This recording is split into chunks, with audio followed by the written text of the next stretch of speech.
এই তো সেই ছেলেটা, চনু। হ্যাঁ, এই ছেলেটাকে তো দেখেছি রে। তুই দেখেছিস? হ্যাঁ, আমি আর পর্ণা আমরা দুজনেই দেখেছি। সে কি? কবে? কোথায়? হ্যাঁ, যেদিন অ্যাক্সিডেন্টটা হয়েছিল সেখানে। এটা চা হয়েছে? ও দাদা, আমার টাকাটা দিয়ে যাও। চল ফট। ফালতু ঝামেলা করছো কেন? জ্ঞান দিচ্ছেন কেন বলুন তো? টেনে চড় মারলে না সব গলাবাজি বেরিয়ে যাবে।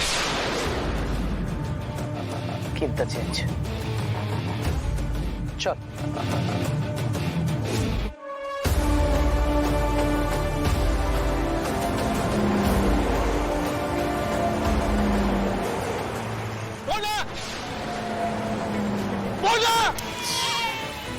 পর্ণা, আপনি ঠিক আছেন তো? হ্যাঁ হ্যাঁ, আমি ঠিক আছে, আপনি টেনশন করবেন না। কিন্তু সৃজন, এক্ষুনি যে গাড়িগুলো গেল, ওই গাড়িগুলো আমরা তন্দুরি চায়ের দোকানে দেখলাম না? হ্যাঁ, এক ঝলকে তো আমারও তাই মনে হলো। ওরা যেভাবে ড্রাইভ করছে, যে কোনো মুহূর্তে যে কারোর অ্যাক্সিডেন্ট হয়ে যাবে। পর্ণার কথাটাই অক্ষরে অক্ষরে মিলে গেল। ওরাই ওইভাবে গাড়ি চালিয়ে অভিজিৎদের ধাক্কা দিয়েছে।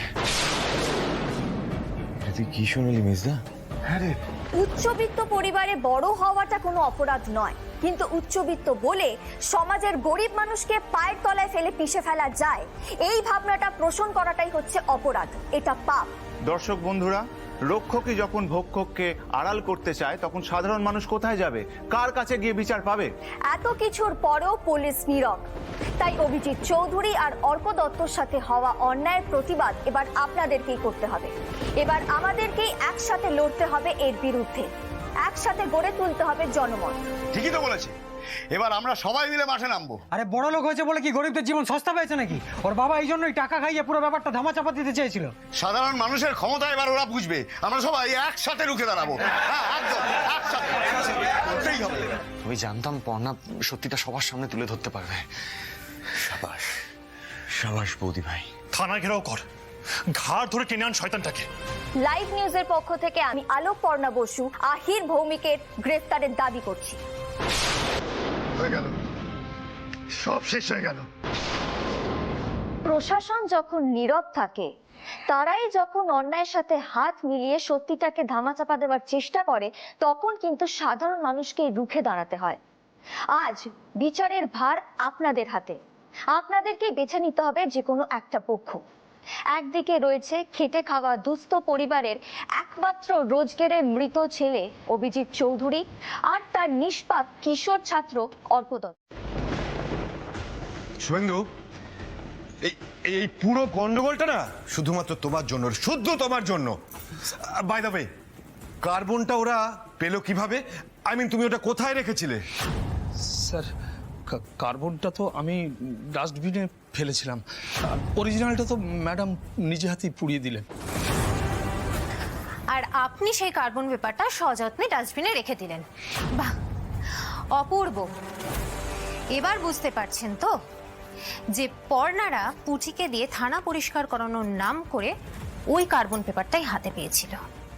কতটা সাংঘাতিক হলে একটা কার্বন পেপার খুঁজে বার করে সেখান থেকে তথ্য সংগ্রহ করে নেওয়া যায়।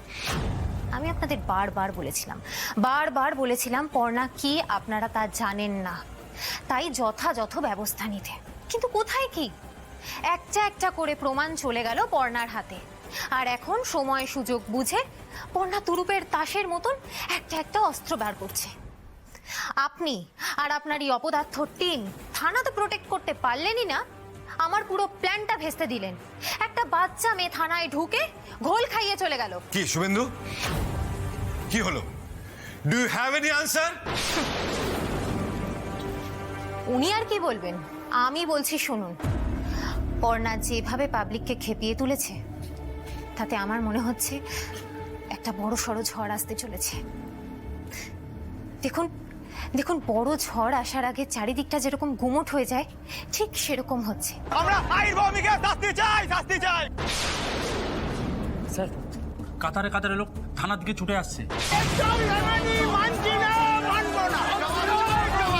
পুলিশরা আইন ভূমিকে শাস্তি চাই, শাস্তি চাই।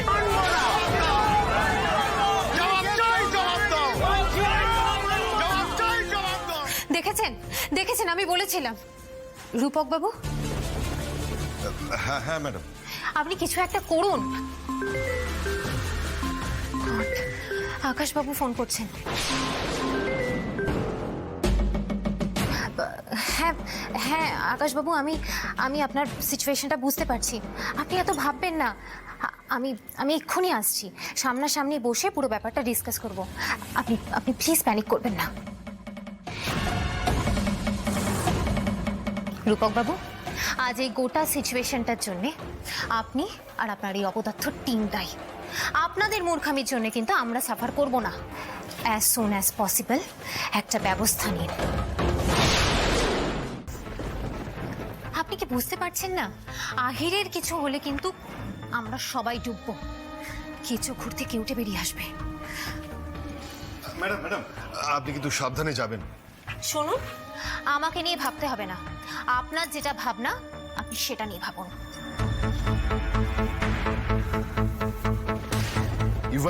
You are completely worthless. এত কাঠ খড় পুড়িয়ে ব্যাপারটা ধামা চাপা দিতে চেয়েছিলাম, তুমি সবটা ভেস্তে দিলে। তোমার জন্যই না এতগুলো কথা আমাকে শুনতে হলো। আর এই যে সিচুয়েশনটা রাইজ করেছে, এটাও শুধুমাত্র তোমার জন্য। যাও যাও, এখন গিয়ে লোকজনকে সামলাও, যাও। Yes sir, yes sir.